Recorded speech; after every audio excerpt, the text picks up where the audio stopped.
प्यारे बच्चों, आज हम आपको हमारा जो पेपर है तर्कशास्त्र, उसमें हमारा चैप्टर है प्रतीकात्मक तर्कशास्त्र अर्थात सिंबोलाइज लॉजिक। इसमें हम क्या करते हैं कि जो हमारी भाषा है उस भाषा को हम विभिन्न प्रकार के प्रतीक दे देते हैं, सिंबल दे देते हैं, है ना। और सिंबल दे करके उस भाषा को हम छोटा कर देते हैं, है ना। उसी भाषा को प्रतीकात्मक तर्कशास्त्र कहा गया है। लॉजिक के अंदर भाषा के रूप को छोटा करने के लिए उसमें विभिन्न प्रकार के सिंबल यूज किए जाते हैं। उन्हीं सिंबल्स के बेस पर जो है सिंबोलाइज लॉजिक बना।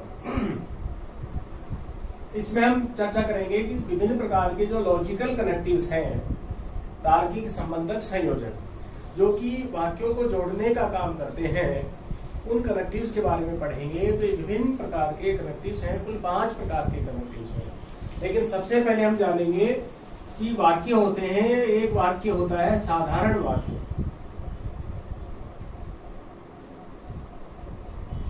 साधारण वाक्य वे वाक्य हैं जैसे राम जाता है,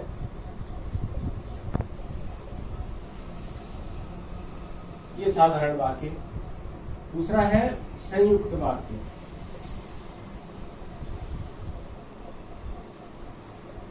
संयुक्त वाक्य वे वाक्य हैं जहां हम दो वाक्यों को जोड़ते हैं। दो अलग अलग प्रकार के वाक्यों को जब हम जोड़ते हैं तो उसको हम कहते हैं संयुक्त वाक्य। जैसे राम और मोहन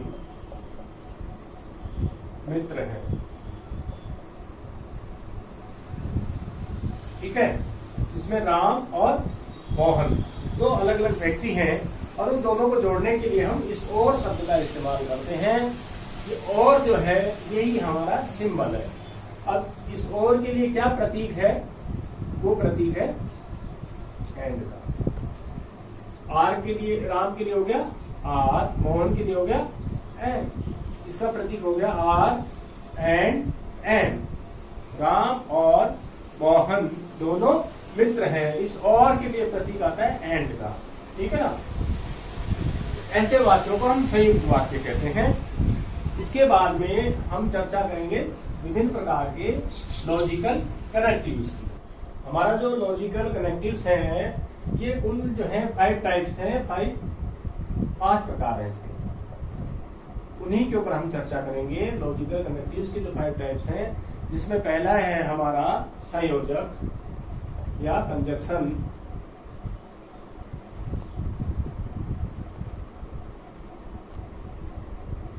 या संयोजन, ठीक है ना।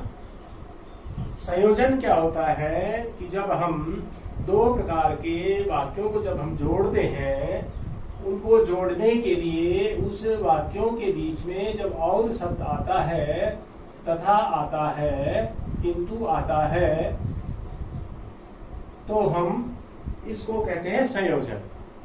इसके लिए जो प्रतीक आते हैं सिंबल, वो सिंबल प्रयुक्त होते हैं, या तो डॉट लगेगा या एंड लगेगा। ये दोनों इसके प्रतीक हैं, ठीक है। या तो डॉट लगता है या एंड लगता है। और जहां कहीं भी वाक्यों में और तथा किंतु आता है तो उसको कहते हैं संयोजन वाक्य। इस संयोजन में क्या होता है कि हम इसकी जो सत्यता सारणी है, सत्यता सारणी जब हम बनाते हैं, ट्रूथ टेबल जो होती है वो कैसे बनती है कि यदि एक पद है तो बनेगी बराबर 2, 2 है तो 2 4, 3 है तो 3 बार बराबर 8, 4 है तो 4 बार 2 गुणा 2 गुणा 2 बराबर 16। इस प्रकार से इन ट्रूथ टेबल्स का निर्धारण किया जाता है कि हमें कितनी स्टेप्स बनानी है। एक पद की बात होगी तो 2 स्टेप बनेगी, एक सत्य की बनेगी और एक असत्य की बनेगी। जब 2 पद हैं, यहाँ पर 2 पद थे, राम और मोहन या पी और क्यू, तो वहां पर 2 गुना 2 बराबर 4 स्टेप बनेगी। ठीक है। 3 में 3 बार 2 गुना 2 गुना 2 8 स्टेप बनती है ना। तो किस प्रकार से ये स्टेप्स बनानी है सत्यता सारणी, उसको हम बनाएंगे। संयोजन की जब हम सत्यता सारणी बनाते हैं, ट्रुथ टेबल बनाते हैं, तो सबसे पहले है इसकी परिभाषा, सत्यता मूल्य की परिभाषा, कि दोनों पदों के सत्य होने पर ही, दोनों पद कौन से, P डॉट Q, राम और मोहन, दोनों पदों के सत्य होने पर ही ये सत्यता मूल्य सत्य आता है। P और Q के सत्य होने पर ही इनका सत्यता मूल्य सत्य आएगा। तो किस प्रकार से ट्रुथ टेबल बनेगी, तो बनाएंगे हम। सबसे पहले लिखेंगे P, फिर Q, फिर P डॉट Q। चूंकि यहां पर 2 ही पद हैं P और Q, तो स्टेप बनेगी 2 गुना 2 बराबर 4 स्टेप्स बनेगी। पहले में 2 सत्य की बनेगी और 2 असत्य की बनेगी। दूसरे में 1 सत्य बनेगी और 1 असत्य बनेगी, 1 सत्य और 1 असत्य। ठीक है। अब ये सत्यता जो मूल्य है इसका P डॉट Q का, वो ये कहता है कि दोनों पदों के सत्य होने पर ही सत्यता मूल्य सत्य आएगा। तो दोनों पद सत्य ये हैं, ये भी T है और ये भी T है, तो ये सत्यता मूल्य सत्य आएगा।